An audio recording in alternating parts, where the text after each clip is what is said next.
Hey everybody, we are back for week 3 of the bakery. I'm your host, Jason. You'll find me in the Discord over at Paydirt.com.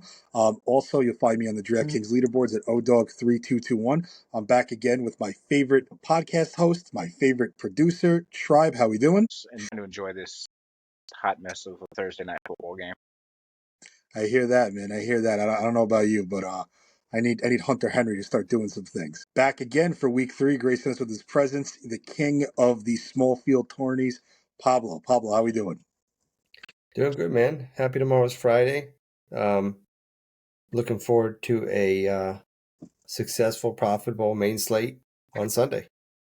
Awesome. Yeah, I think after week 2, I think we all, could really use that. It's probably just what the doctor ordered. Speaking of week 2, boy, was that a weird week. If you were not a fan of, high-flying offenses and high-performance stacks, you were in your glory on Sunday. You really, really were. Where do try, take me through. What did you hit on? What did you miss? And what could have gone better to get you to a big prize? I actually had a profitable week 2. Your stacks were fine, even though that game was not at all what I think we expected. Obviously, the Cooper Cup injury hurt and killed any chance of banking anything. But he was also a bajillion% owned, so it didn't kill me, right? Like you were still gonna min cash if you had him. You just weren't banking anything with him. For the most part, I think though the games were ugly and offenses didn't necessarily go off, pretty much what we expected to happen and the guys we expected to be the guys for week 2, that really still held true. Just, wasn't necessarily sealing outcomes for a lot of these guys. Yeah, I would agree. It's, I know we're going to go into maybe some of our more specific stuff, but man, I just felt like I got one game. I would get one side of the game right, the other side wrong. Pablo, how about you? I know already one stack you're going to talk about that really missed the mark because we were both tilting it in Discord. But what are some things that you think you missed on and some things you hit on for week 2? Yeah, I mean, James talked about it a little bit afterwards. I think it was a hard slate in that there was a lot of very obvious, mostly good chalk. I mean, like Mason was really obvious good chalk. I felt good about our decision to go down at running back to get the touches, like to go down to Charbonnet or even Dobbins got there. I felt good about fading Daniels. I felt like he was really shaky chalk. I think what was hard about it, because the chalk was so good and so condensed, is that it's almost like an NBA slate where there's a lot of good chalk, and then you've got one or two pivots, and if you don't get those one or two pivots right, it's really hard. Like if you didn't have Kamara, you kind of couldn't bank. I had none of him, so I didn't feel bad about my process. I mean, probably the biggest thing, and it's a little bit of a segue to this week, is that I ended up making 9 or 10 lineups, and I usually do 2 to 4. And I just felt like I wanted to cover many different approaches. And I felt like I spread myself out a little bit too thin, and kind of used many lineups to avoid making tough decisions. Yeah, like you mentioned, in terms of stuff like that, I was kind of disappointed about. I felt like both Goff and Dak were in really good game script scenarios. Dak especially. I mean, it was set up for them to go right. And they just, CeeDee Lamb caught a big pass, but as stacks, neither of them got there. I mean, they both kind of just failed. So it is what it is. I mean, it's early in the season still, so I think we're working with some incomplete information, but I think it should be a better week 3. Yeah, I get what you're saying. It kind of sounds like almost not that you were taken out of your process, but you liked a lot of different angles. You tried to exploit those angles, and I'm with you. For me personally, the one thing that I'll really be happy about, and I know this is going to piss James off, and I don't care, Daniel fucking Jones, man. Danny Dimes. He wins somebody the Millie Maker. You fit a bunch of chalk around him. The part that I'm really mad at myself for, though, and I had a decent amount of Daniel Jones, is that, and this is for everybody out there, when you have conviction, really stick with it if you feel like you have an edge. I kind of let some of the talk about him being so bad and like people in the Discord, really saying how bad he really is. And I know he's not a good real life quarterback. I lowered my exposure. I had about 20% of him before, we had that Saturday conversation. Then I lowered it during the conversation to about like 5 to 7. Really kicking myself with that. I would have had a much, much better week. And also, too, one thing that I also am mad about is the Dallas Cowboys. You don't get much of a better environment for Dak Prescott. I had some Dak doubles with Kamara and Shaheed in the lineup, too, and just couldn't get it done. But you know what? We're on to week 3. And yeah, there's 4 decent games here with some nice totals. I'm hoping ownership's going to be spread out a little bit more. And as you saw last week, good chalk slates are really tough. So diving into quarterbacks, Tribe, what's your top quarterback play of the week at the high end? CJ Stroud. I think people kind of have this perception of Minnesota having like a really strong defense, and I think they have a solid real life defense, but it doesn't scare me from a fantasy perspective, right? And I think people are going to kind of overweight their win against San Francisco, right? They got the upset and all of that. But if you look at that game, right, the 49ers, the Brock Purdy stack still got there. Like if you stack Purdy, and you could have like super stacked it with Purdy, Mason, Debo, and Kittle, and it got there, right? Despite them losing to the Vikings. So, we like CJ Stroud at the top end. Makes sense. Makes sense. And when his doubles, really pop off, it can lead to a lot of scoring. You got to like that game environment too with Justin Jefferson on the other side. What about you, Pablo? What's your top end quarterback at the highest pricing range? Yeah, I'll just echo that I love Stroud in that game, but I don't want to pick the same guy as Tribe. So I think I like Kyler quite a bit. I don't think he's sneaky by any means. I expect him to be pretty owned. He's off to a pretty good start. That game has a really nice total, 51.5 total. Detroit sometimes will get into these high scoring kind of shootouts. And there's nice bringbacks. There's nice ways to stack that game up. I don't think Kyler with Marvin Harrison is going to be that chalky because Marvin Harrison's at 7,400 is not that easy to fit given some of the other options. But I think it's just a good game overall, and I think Kyler's got a lot of upside. Yeah, I'd have to agree. I think Kyler Murray last week, I know I said it in the Discord. I don't think I've ever seen him have that efficient of a passing performance in his entire NFL career. The guy was just killing it. And you're totally right. His stacking options are very expensive, right? If you want to punt with a Dortch or something. But yeah, I don't know how owned he's going to be. And that game environment's crazy. And pass funnel defense going on the road that's prone to shootouts. I'm with you. For my top tier quarterback this week, I'd like both of your options too, man. I saw you guys, pre-show Stroud and Kyler. I was like, all right, damn it, I got to pick somebody else. I love Lamar Jackson this week, and I am not a Lamar guy. I am not a pay up at quarterback guy. He's definitely going to be making a bulk of my lineups, and here's why. He's going up against the Dallas Cowboys in Dallas. This is really more about Baltimore than it is really Dallas. I think Dallas is going to be able to score and find points here, and I just love Lamar in that spot where he's got to play from behind or at least keep them competitive. Also, from a scheme perspective, Dallas plays a lot of single high man coverage, and they like to press a lot on their receivers. I think he's going to be able to scamper his way out and run, do his thing. And traditionally, Zay Flowers and Mark Andrews have been great man beaters too. So I like his sacking options too. I'm really into Lamar at the high end, and I'm probably going to have some Kyler and Stroud. And honorable mention, AR-15, a guy with that type of rushing upside, you got to think if he doesn't turn the ball over 2 or 3 times, he can maybe get there, but I definitely prefer those other 3. At the low end now for quarterbacks, Tribe, what are you thinking for your cheap quarterback this week? Me and Pablo disagree on this, but it's fine. Geno I'll let Smith. you know which side I'm on after. Geno Smith. This is kind of dependent on Kenneth Walker being out again, because just looking at the first 2 games, if they can go more balanced and run more, I think they'll go that approach. But we saw last week with no Kenneth Walker, Charbonnet, well, he got there, and I think he's like a solid play again. He's not really a great running back for real. So they let Geno Smith throw the ball 44 times week 2. And if he's doing that, like, you can double stack him. You can pair him with DK.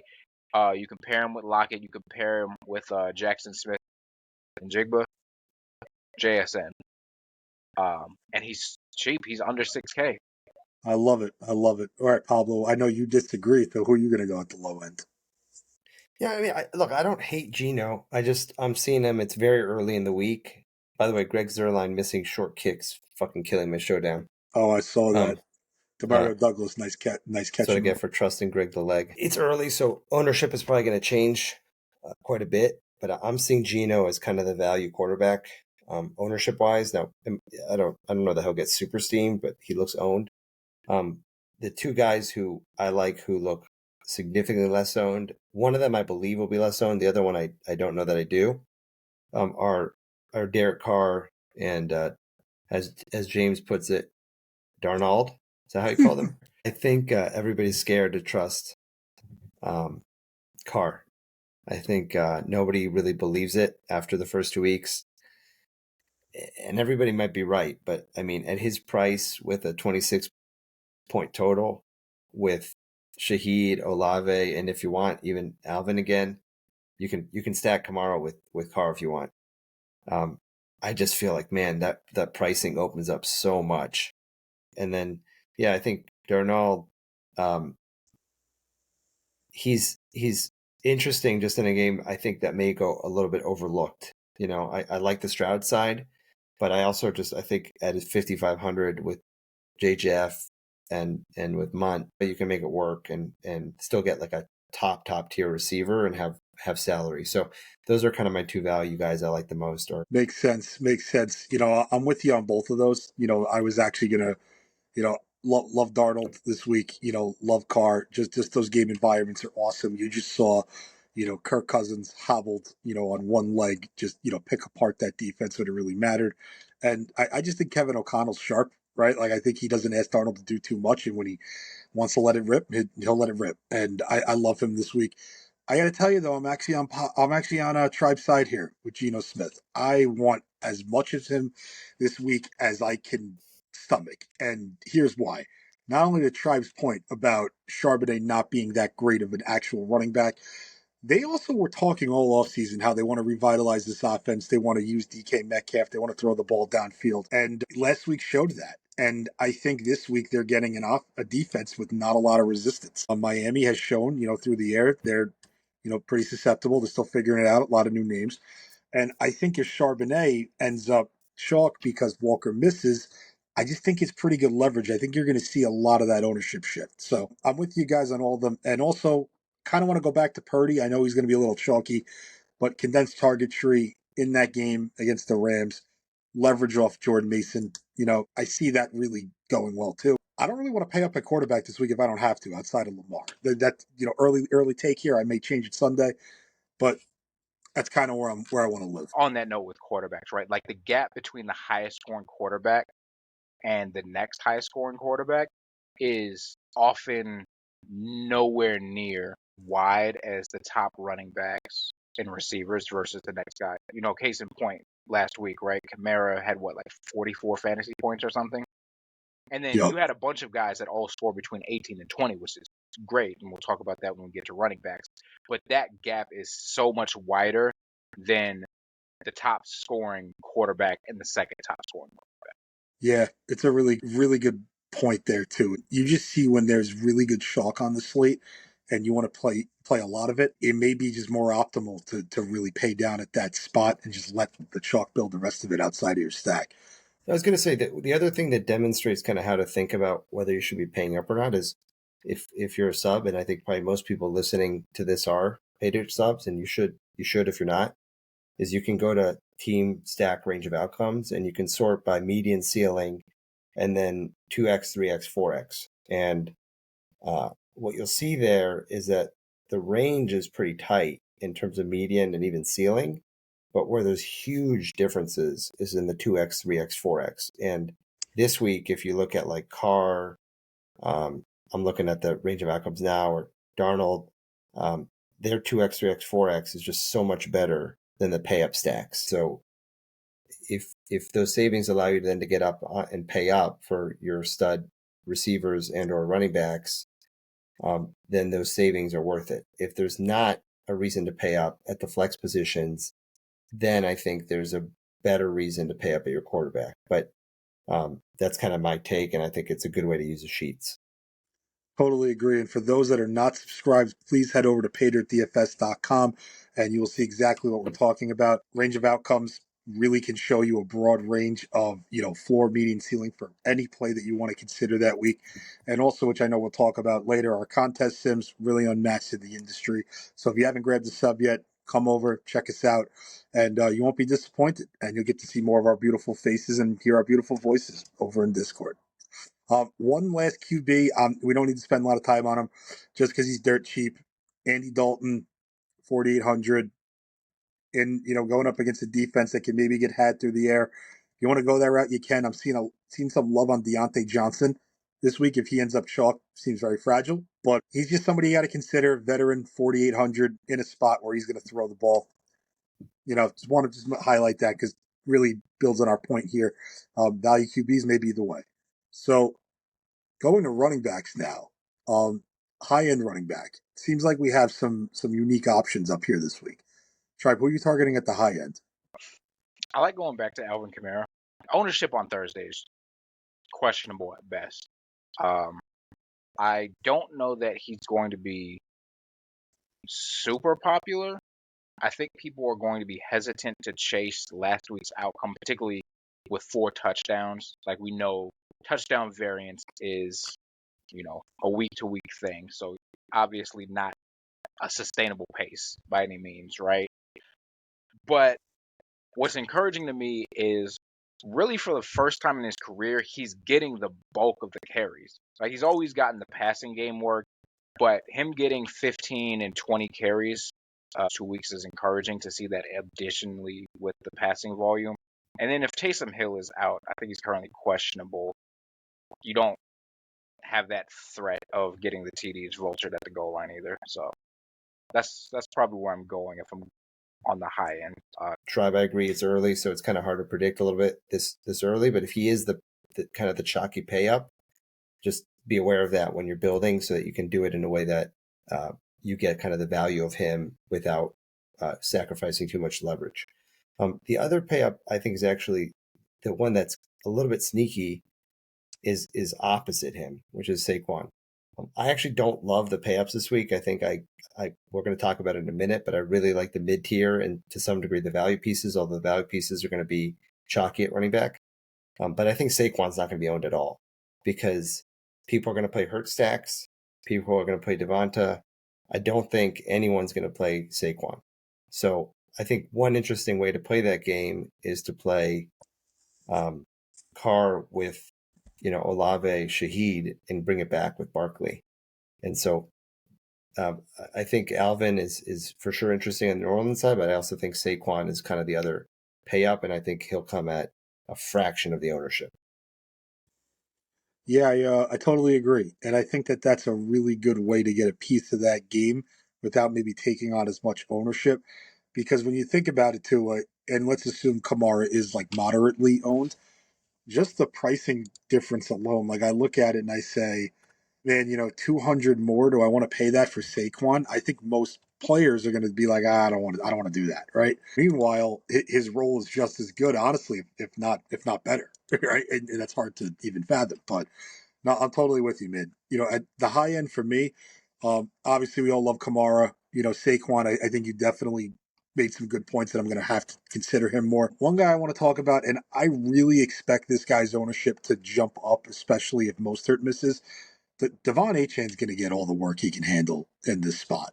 I know Seattle's probably a very popular survivor pick this week, and Skylar Thompson sucks, and we know all that, but this guy's just the way that they're using him, and the thing about McDaniels too, when he has his coach speak going and he's like telling you what he's going to do, he really really does it, and it's hard for me not to believe with a backup quarterback in there that, and Mostert missing, that this guy doesn't see like close to 25 plus touches. If the game's not competitive, that's the only downside risk you're really running. But just the fact that they use him in the passing game, And they even used them against Buffalo when they were down 30. They used them. They were still running them out there in the fourth quarter. So I like Achane a lot at 7K for sure. Now for the mid tier and our value running backs, I got a feeling there's one guy we're all gonna love and we're all gonna want to play this week. Tribe, who are you targeting in this range? Listen, as long as CMC is out and they refuse to really increase his price, you just play Jordan Mason. He's Plug and play. 6,200. Like, just play him. Just, I don't know what else to tell you. Actually, I do know what else to tell you because I want to like be clear on this. There are certain guys that you don't need to really pivot away from. Like when you pivot off of certain guys, you end up pivoting to make it so that you're right because you want to feel like the smartest guy in the room and not just focus on building a winning lineup. So there are going to be plenty of chalk options this week that are fragile enough or have questionable situations where you can get different in GPPs. You don't need to overthink this. Yeah, I have to agree with you, man. I do, especially in this spot against the Rams that are beat up. The Rams have been getting run all over. Connor ran all over them.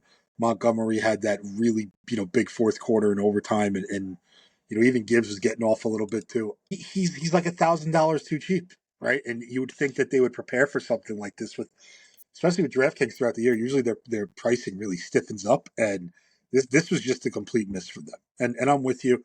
I definitely love him in that range. And what about you, Pablo? You have anybody else on your mind besides Jordan Mason, which I know you probably do like a lot too? Yeah, I mean, look, I think the two obvious value running backs, and I think one of them is a lot less fragile than the other one, are Mason and Charbonnet. They're both just mispriced. I mean, 6,200 for Mason and 6K for Charbonnet, assuming Walker continues to be out, they're just mispriced, and they're going to be extremely owned. If you're going to pick one, I think you pick Mason is the one that his role is much more secure, and the matchup they should smoke LA pretty easily. So it's a good game script for him too. So I think what's interesting is to play Mason, but then get a little higher priced for some more contrarian mid-tier guys. And there's two or three that stick out to me. I'll just list them and kind of say a one-liner in each. Gibbs, he's kind of disappointed so far, but he's not going to be terribly owned. It's a really good environment. He's only 6,800. I think Connor on the other side of that game, similar thing. I mean, Connor, we've talked about him in the past weeks. I think he's one of the more underrated running backs. And then the other one is maybe I'm a little shakier on, but given that total, if you're not playing Lamar and you think that game is going to get points, is Derrick Henry. Does he still have enough gas to get there at his price? I don't know, but he's only 6,500. Other guy that I'll mention that I think is going to be like super low owned, but kind of has this exact same role as a lot of these guys we've talked about with Mason and Charbonnet, Connor, is Tony Pollard for Tennessee. Like no one's going to play him, but he's a guy I do think gets 20 touches in this game. I know it's not a sexy game. It's probably not a sexy game total, but the usage is definitely there. And I think that's a way to leverage like the chalk build. If everybody's going to be paying in this mid range for both running back spots, I think that's a way to like eat the Mason chalk and then you just plug him in there in place of Charbonnet. Yeah, I agree. The one thing about these running backs this week, and I don't know if you guys are already thinking it like I am, it seems like you can make a lot of builds this week where you're you're getting like both angles of the game. Because I'm with you, especially on Derrick Henry. Like if they're on the 1 yard line, and if you're like me who thinks that Baltimore is going to be able to move the ball, Derrick Henry's going to punch it in. Like they're going to give him the ball. So I totally agree. I think you can take different spots with these running backs where you stack it, like you stack Seattle, you play Mason, and you play Tony Pollard, and maybe in a more contrarian stack, you just eat Charbonnet. I'm totally with you both. And two other guys that I wanted to mention in this range. One of them, Rashad White, just 2 weeks ago, everybody was like really chomping at the bit to play this guy. He was one of the chalkiest running backs in the entire slate. had a little bit of a bad week last week against Detroit. He also got hurt a little bit. I don't love groin injuries, and there still is a chance this guy doesn't play. But if he does, he's got a really nice carved out role, and he's going to be going up against the Denver Broncos. They're going to be able to move the ball on them. They're going to find a way to score. At that price range, he's one of the guys you can maybe look to pivot. And also, if you're going to go down, just like Pablo, you said you like eating Mason and going up to Derrick Henry.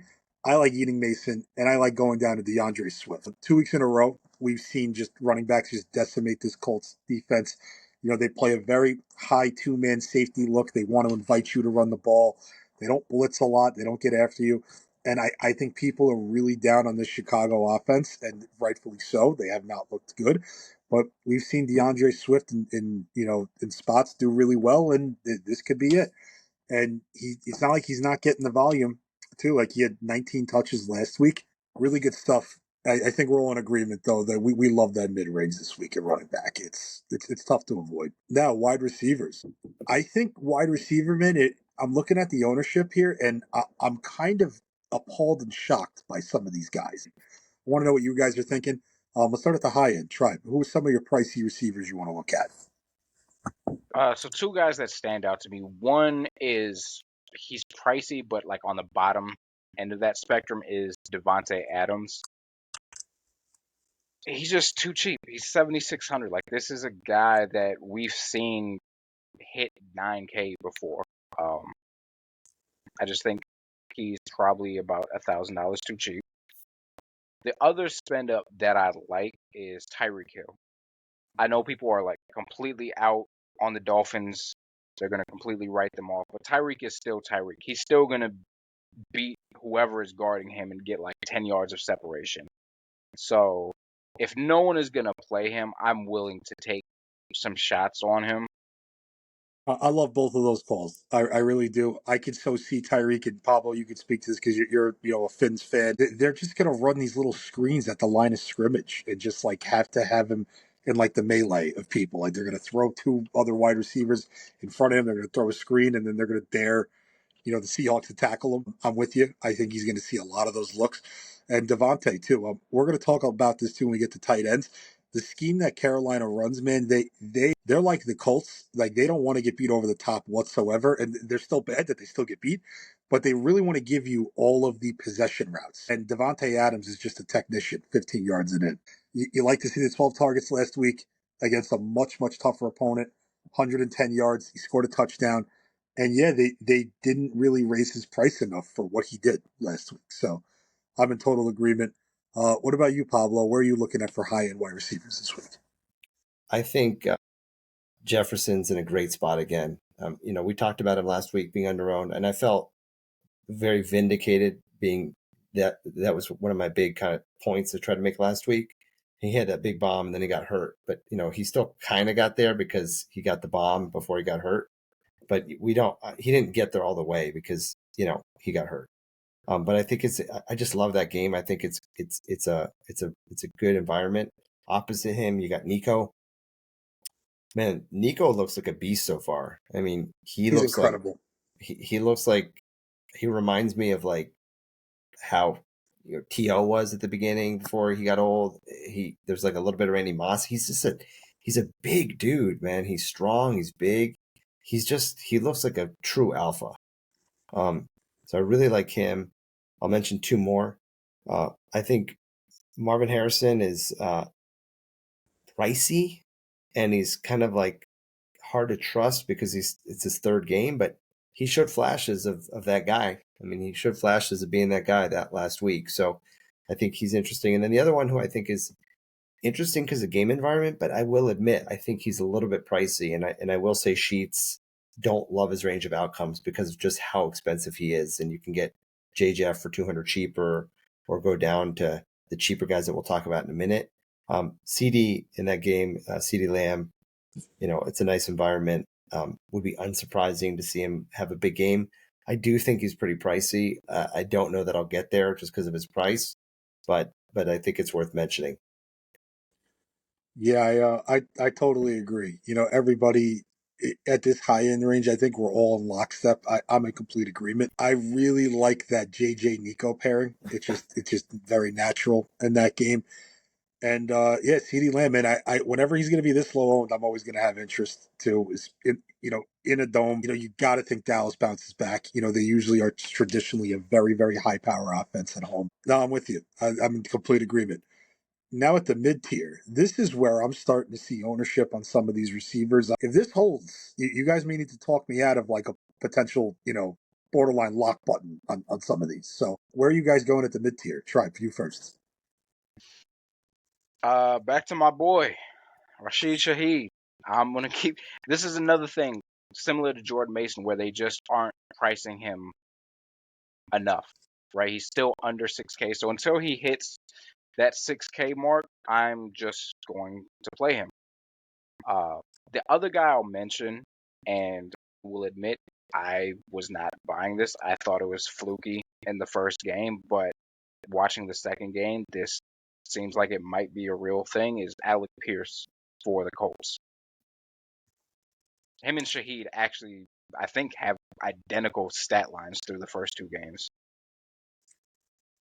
Yeah, I'm looking at them now. Yeah, Alec Pierce, 24.5 and 16.6, and Shaheed, yeah, pretty close, 21 and 16. Yeah, that's a good call. Nobody's playing Alec Pierce this week too. Like Nobody. that's one guy I looked at and I'm like, man, his targets are really valuable. Clearly, AR-15 trusts him. I'm with you. Shaheed is the one guy that I don't understand how he's not like 30% owned. I get he hasn't had targets, but his targets are so valuable, and he's in a fantastic game environment. And also, they've just blown out their opponents, right? So they haven't need to throw to him more than they've have to. If you think Philly scores points here, man, I don't know how. I don't know why Rashid Shaheed's not crazily owned, and maybe he might be. Maybe people think like me, but honestly, I don't know. I'll speak to that a little bit. And Cool. I've mentioned this in MLB before, where there are teams that are good, so people assume like the pitchers on those teams are good. Dodgers. But that's not the case. And I think there are similar things in NFL where people perceive teams to be good, right? Teams that historically, like the Eagles, have made the playoffs. They've had a vaunted defense the past several seasons. And so that just kind of becomes the narrative, even when that's no longer the case. Same thing is true with the Ravens, right? And so I think this is a situation where you could take advantage of that, of people kind of being off of opponents facing the Eagles, because just the narrative we've had for the past several seasons is this is an elite team, this is an elite defense, and neither one of those things is necessarily true so far to start this season. Pablo, what about you? I know you probably, knowing you probably have some gems down here that maybe we didn't really already think about. Yeah, I mean, I think the one that everyone's going to be on, which I'm fine with, is Smith on Philly. AJ Brown being out, good game. He looks pretty chalky. I don't think he's sneaky in any way. The two guys that I'll mention that I think are probably a little sneakier. Tank Dell is 5,200. We've mentioned this game a few times. I just love this game. I like it from both sides. I think if you play Stroud, it's not hard to stack Dell and Nico. And then the other one who I don't think is a secret, but I think he's just going to be overlooked because of his price. And he's had like some decent looks. He had that great first game in prime time, but after that, last week he didn't do great. Is Jameson Williams? He's 5,800. It's kind of like priced enough that I think people aren't really going to want to use him. I think he's a sneaky play in that game. And Levitan posted a stat today during the day on X about Jameson Williams target share, opportunity, expected fantasy points. He's a top 5 receiver so far this year in terms of expected fantasy points based on the metrics they use. So I think at some point he's going to have an explosion game. Yeah, I agree with you completely on that, especially with Jameson Williams. he feels like a really good part of that game that you can get to if you don't want to stack it. I totally agree. Devontae, love that. And, he's going to be chalky and rightfully so. The Saints are pretty good on the outside. They're going to, really get in you. He's going to be in the slot. He actually, I think, has run. I got to check fantasy points again, but per fantasy points, I think he's been in the slot close to 90% of the snaps that they've ran. Even when AJ was out, they didn't move him outside really, like ever. So I really, really like him too. I love both of those. The other two that I wanted to mention, Brandon Ayuk, that's his ownership is probably gonna.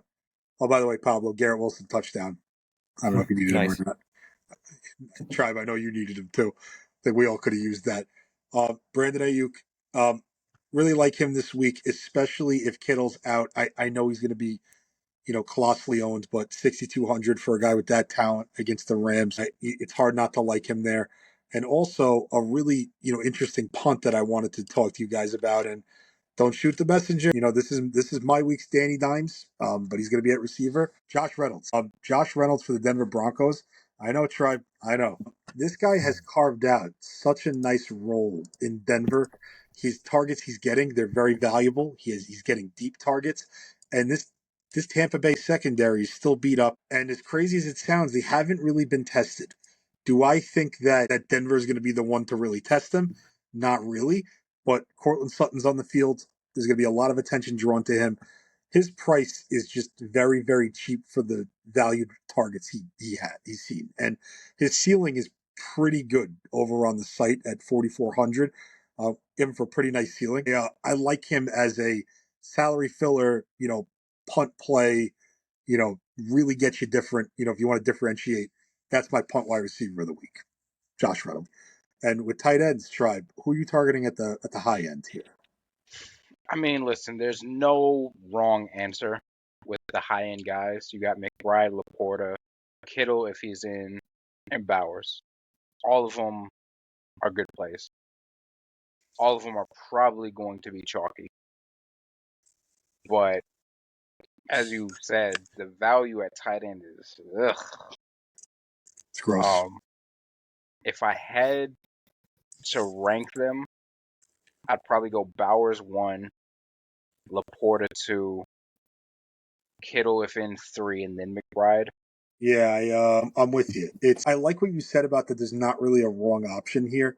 I have to agree. There's one guy in particular I really, really am high on, and I'll get to him. I know we're probably all going to mention this guy, but yeah, when you look at a guy like McBride too, he's got targets that are encouraging, and he fell on that ball in the end zone to score last week, but you got to think about like, hey, are you paying 6,200 for a guy to see 5 or 6 targets when you can pay that for a wide receiver who will run deeper routes and maybe get more? I'm with you on that. I like those options up top though. What about you, Pablo? What are you seeing at the top end range for tight ends? Yeah, I mean, I think I don't disagree with anything Tribe just said. I mean, to me, Bauer sticks out a little bit given his usage so far and his pedigree, which you guys talked about last week. I mean, he's at 5,400. I think he saves you enough money off McBride and Laporta that he's interesting. His usage, he's being looked at as like really a very, very good tight end that's going to be good for a long time. I wouldn't be surprised if he's in the mid sixes within a few weeks from now based on his usage. So to me, he sticks out at 5,400 given kind of how he's played so far. I think a sneaky mid-range play, and I'd be more inclined to do it if I used Lamar, is Mark Andrews. Although I don't think it's crazy to use him like opposite CeeDee Lamb if you want to do a mini in that game. 4,800, this guy's not that far removed from being a top tier tight end. I know he's had a lot of injuries. I know Isaiah Likely, may be a guy who's now competing with him for targets. But I don't know that he should be 4,800 in that game. So he's, I think, a sneakier sort of mid to higher range play at 4,800, where he's not quite pricey enough to be feeling bad about it, but he's expensive enough where he's, not going to be owned because he's not a punt. Yeah, I love that call on Andrews. Last week he saw very comparable work to Trey McBride, and he's a lot cheaper than him in a comparable game environment. Brock Bowers, though, man, that's kind of the guy I'm going to live with this week.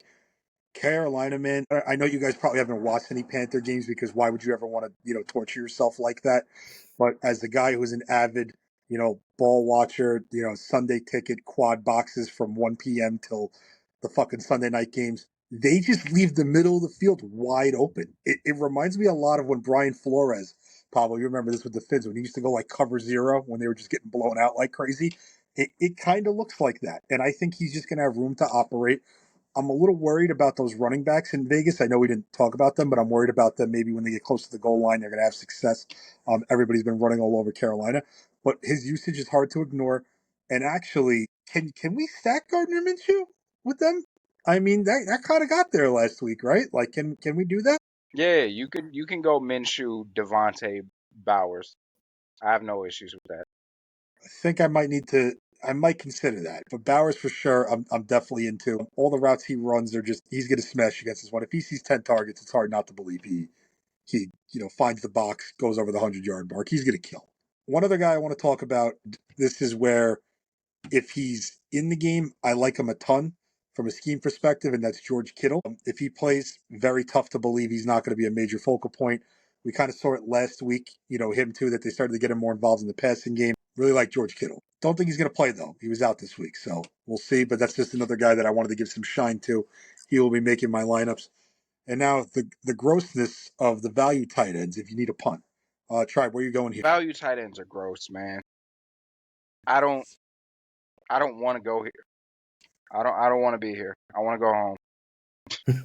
If I had to choose, Firemouth from the Steelers, he gets decent targets. He's a big body in the red zone, but ugh. Yeah, just it. I'm with it. Honestly, that tasted bad when you were saying that. Honestly, yeah, I'm with you. I tried to get on Fryermuth last week because I liked him against this Denver scheme. They're starting to man up more. They give up some stuff to the tight end traditionally, and then I realized, yeah, Justin fucking Fields is the one throwing him the ball, so I'm the one with egg on my face. Yeah, I'm with you. If I had to go down there, he's an option, but I don't love it either. Um, Paul, I know you mentioned Mark Andrews. Who's your other punt too?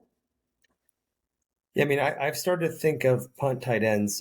James actually said this the other day. I thought it was a really good analogy. He said, think of your punt tight end as your catcher in your baseball stack. Like it's the 8-9 catcher who's a free catcher in your MLB stack on a team that you're stacking.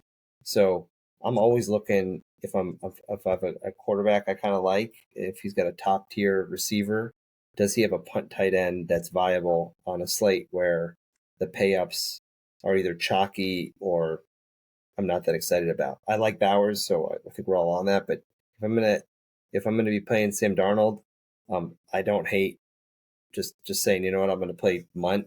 He's Munt the Punt. That's his nickname, Munt the Punt. 3,100. You play him. You play Munt the Punt with J Jeff. You play Darnold, as James calls him, and you bring it back with Nico and or Tank. You got a nice little stack there. So that's my punt. If I'm going to punt, I want to make sure I'm correlating with my quarterback. Month the punt. Where'd you? Oy vey, Pablo. That's all I'm gonna say. Killing me. No, yeah. Shout out to James McCool, by the way, owner of Paydirt DFS. It's a really good nugget that Pablo just dropped. Yeah, if you can make that little stack work, it's a cheap way to just get a little bit more correlation. And if things go right for you, you're in contention. How many slates have we seen where that $2,500, $3,000, tight end catches a touchdown and then they rival the guys that are high priced, right? You see it a lot. So I love that, and it's really good strategy. This range is just so gross, dude. Like I can't believe I'm going to say this guy's name, but I guess I have to. He disappointed as chalk last week, so that's kind of why I'm thinking about going back to him. Colby Parkinson. I know everybody's like really high on Demarcus Robinson, and this fucking Tyler Johnson guy who's been in the league for a few years and hasn't done shit until these guys have gotten hurt. Like Parkinson at least is like an NFL caliber tight end, right? Like we've seen him for years have some games. He was in Seattle for a long time. At 3,600, I'll go back to him. I guess maybe he finds the end zone. He'll be very low owned, and if you are going to play Jordan Mason, He's a natural game stack in that game, where you don't have to break the bank either. You're paying less than 10K combined for both of them. So just a thought there for correlation, but I'm probably going to be paying up in this range. And now everybody's favorite and most predictable fantasy position, defense. The top end range. Tribe, where you going here? I don't spend up at defense. I don't care. Like live or die with it. I'll just give you the value defense because I will just play them every single week until DraftKings prices them up. Is the Cardinals defense? They're the cheapest or second cheapest defense every week so far this season, and they've been decent, right? I think they ran a punt back the first week. They ended up, I think, with double digit defensive points the second week. So they're 2,300, I believe, on DK this week. So just I'm starting there and plugging them in and not worrying about it. Yeah, I think that's where you got to go at the cheap end. Just because you also saw last week with the Buccaneers in the same spot against Detroit, they were able to pick Goff off a couple times. The way that Arizona plays too, they like to sit in a four quarters coverage, and they dare you to try and like take shots on them. And I think you're gonna. I wouldn't be surprised if they turn Goff over. And yeah, if you get the touchdown, that's all right. But yeah, you're totally right. If you're punting, I think that's where you go. That's where I'm gonna go. Um, what about you, Pablo? You giving defense much thought yet this week?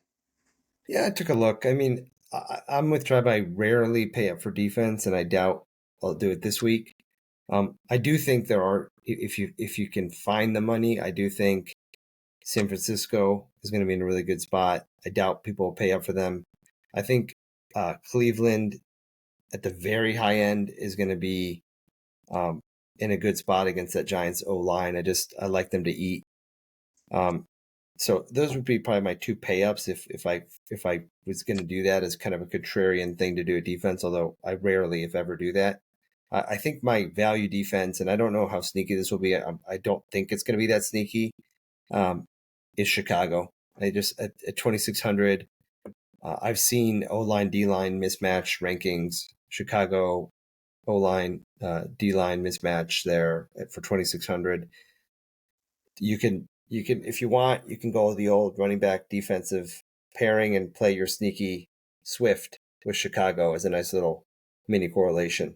I just think at 2,600 they're too cheap for the matchup. I don't want to pay up if I don't have to, but I really want to target offenses that are going to give up a lot of pressure. I think there's a few spots this week where you could really see that. One of them is actually on the other side of one of your games, Pablo. Call me crazy. I swear to God, I'm not a homer. I'm from New York, but I'm not a Giants fan. That Cleveland team is missing two interior offensive linemen. The Giants have been able to generate pressure at a very good rate this year. People don't know this because the game against Minnesota, that score was really just lopsided. The Giants got like 5 sacks on Sam Darnold. They were able to get to him too. Against Jaden Daniels too. They made his life, pretty hard. He was scrambling a lot. We all know Deshaun Watson is not the same quarterback anymore. I like their chances to maybe have him gamble into some mistakes. Another one that I also like a lot, and this is going to be probably very low owned. I do like some Saints defense. If you can really stop the run and you force Jalen Hurts to be a pocket passing quarterback, there's going to be one, two, three times a game where you're going to be able to make him make a mistake, in my opinion. So I do like that. And obviously, I think Seattle's just kind of that's probably going to be the chalk defense of the week, backup quarterback in Seattle. It's Skylar Thompson coming to town. So, but no, I like all those options. And yeah, I don't think any of us are really paying up this week at defense. And last but not least, favorite part of our show, our favorite stacks and our favorite low owned plays of the week. So, Tribe, who's your favorite contrarian stack and who's your favorite low owned gem? Contrarian stack. We already talked about Houston, so I'll leave that off. But it's just continuing to ride Tampa Bay. Baker looks good. Godwin, since they moved him back into the slot primarily, has been great. So I'm just going to continue to ride the hot hand with the Tampa Bay stacks. Love it. What about you, Pablo? Yeah, I mean, I think contrarian stack because I sort of feel like Carr stacks might actually get steamed a little bit just because Shaheed is so cheap and Carr is too. So I don't know how sneaky contrarian that's going to be. I think that what I don't think is going to get seen because people don't want to use it is our boy Darnold. I love Justin Jefferson. I think he's a beast. I want to try to find a way to correlate my tight end, and if I can just punt it to month the punt, Darnold, J. Jeff, month the punt. You got Tank Dell, Nico on the other side. I think that's a very sneaky game. Something I've talked about for baseball, which I think often holds true for football, is oftentimes ownership will funnel into like the top 2 or 3 game totals, and the one right below it is the one that gets squeezed out. Yeah, I'm with you. If I had to talk about a contrarian stack I like, I might be talking myself into some Minshew now after we just went over how we like Devontae and how we like Brock Bowers. Like by default, I kind of have to say that. But I really like Baltimore. I like that Lamar pairing with Andrews or with Zay Flowers. I'm a really, really big proponent of this guy against man-to-man coverage, and I just don't think they have. I don't think they have the capability to keep him in the pocket. I really don't. So if we see vintage Lamar, he could break the slate. The other one I want to mention is just Seattle. If we do get Ken Walker ruled out and Charbonnet's the chalk, I think that probably is the easiest stack to leverage a chalk running back with. Taking that side of that game, I love that. I agree with you though, Pablo. It is very volatile. That's kind of why I'm putting it there. Who are some single plays that you're going to get to differentiate your lineups? I'm almost certainly going to have a lineup with Alec Pierce. I'm probably going to have a build. Might be what I throw on the Millie Maker actually, just for my lotto shot, where I go Shaheed and Pierce, and then I spend up at 2 receiver spots. Maybe go Devontae. I might do the Minshew stack actually. You go Minshew, Devontae Adams, right? And then I can throw in, Justin Jefferson or low owned Tyreek Hill because I have those other 2 cheap receivers there. But yeah, Alec Pierce is definitely one that I'm gonna have for sure. Awesome. What about you, Pablo? Yeah, I like that mid-tier running back range. I think people are going to go Mason, appropriate chalk. I think people are going to go Charbonnet with him. I don't think people are going to pay up a little bit. I think those guys we mentioned at the beginning, Connor, Henry, Gibbs, are all interesting. I also think Saquon will be unowned because everyone's going to play Devontae. And you can play Saquon opposite those New Orleans stacks and really get him at low ownership. So those are kind of sneaky. And then at receiver, I don't know how sneaky he'll be, although I'm not seeing him terribly owned, and I don't expect him to get up there because his price is just in that kind of no man's land where it's not cheap, but he's not expensive. But I mentioned earlier, we're going to get an explosion game here at some point. It might be this weekend. JMO, I think he's in a really good spot. Love those calls. Love those calls. For me, I got 2 for you. One of them I mentioned already, and the other one is going to be more of a, Jason scheme watching, tape watching kind of play. One is Josh Reynolds. I get it. I know people can shit on me later when it fails, just like Danny fucking Dimes failed too, right? No, I love Josh Reynolds this week as a really cheap play. And the other one I want to really throw out there, and we didn't mention him yet today, is Calvin Ridley. So Calvin Ridley has been targeted very heavily. He's clearly the number one now in Tennessee. They get a matchup this week with Green Bay. You really just saw, Alec Pierce get off on them. You saw, AJ Brown, Devontae Smith get off on them too. I don't really love their secondary. They're gonna play they play this zone where they give up these really big crossing routes. And I don't know if you guys remember a couple years ago when Justin Jefferson like lit up the Packers in week 1, when he had like 145 yards and a touchdown or 2 touchdowns, something like that. They run a very similar style, and Ridley's route tree is eerily similar. I like him a lot in that spot. I think he's just also a guy that maybe gets you off some other chalky pieces. He's at 6K. He's awkwardly priced. They're using him in the run game a little bit.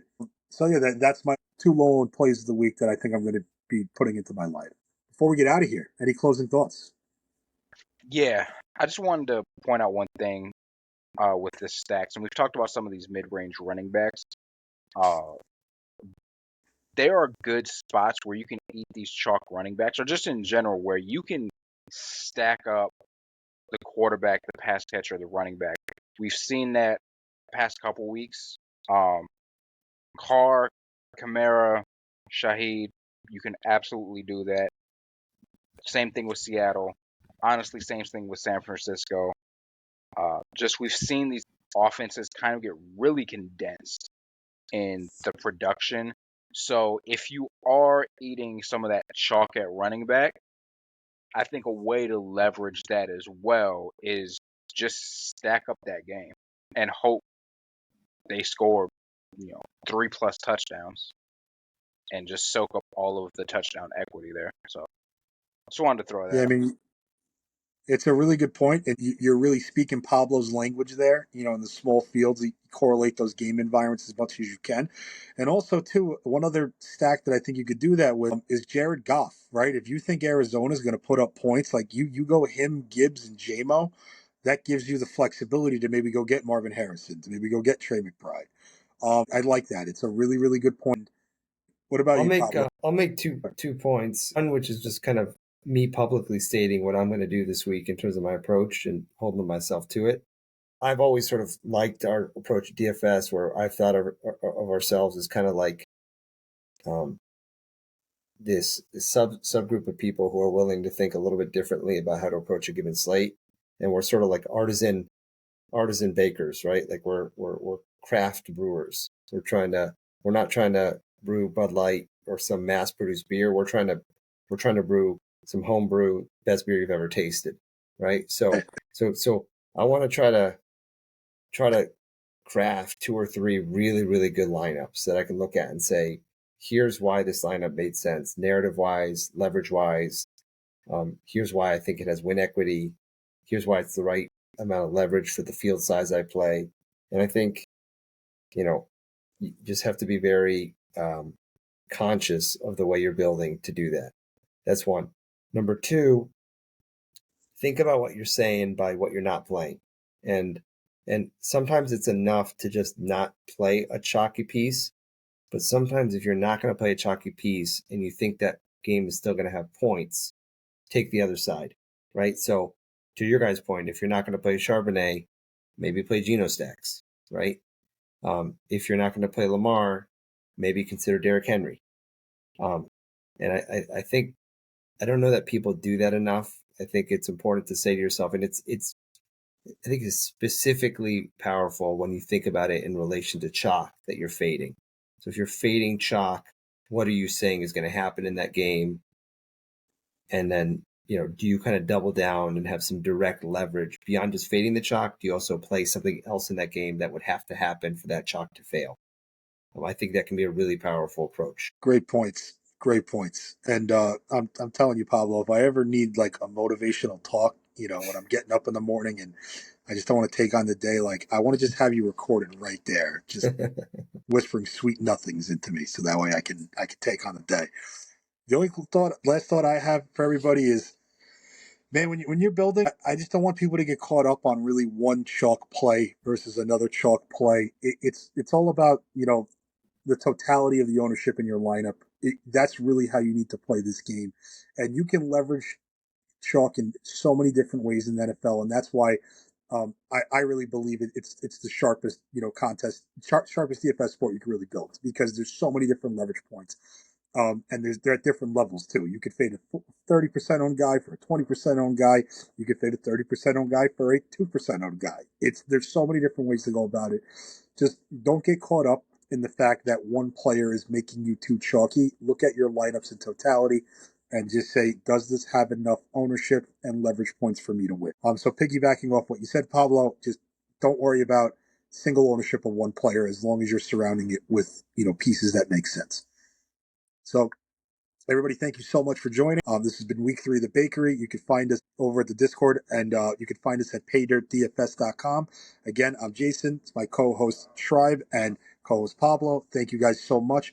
Please like and subscribe. It helps us out a ton. It's going to be able to have us get more content out to you. And also, come grab a day pass. Come grab a week pass. No pressure, but you're missing out on some really great content. You're missing out on the best models. We have the best range of outcomes. We have the Sims too. Tribe. To quote our beloved guy Hove Jay-Z, all I need in this life of Sims is me and my leverage. So I want people to come in, use those tools. That's what I'm saying. Throw it up. Throw it up. We're gonna have to make a P with our heads for Paydirt. But thanks everybody, and see you next